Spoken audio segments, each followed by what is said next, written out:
भारतीय सिनेमा की तारीख का सबसे महंगा गाना कौन सा?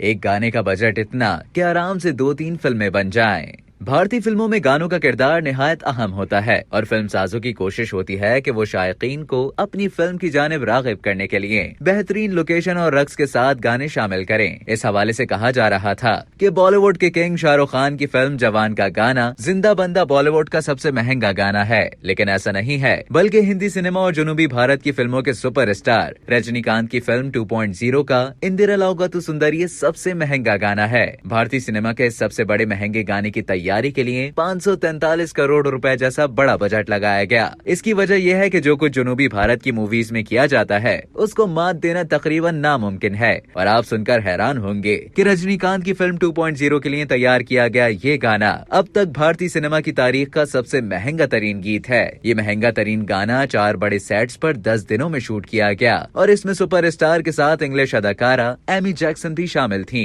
और ये गीत अनंथा श्रीराम ने लिखा, जबकि म्यूजिक कंपोजिशन ऑस्कर अवार्ड याफ्ता AR रहमान की थी और कोरियोग्राफी बॉस्को की थी।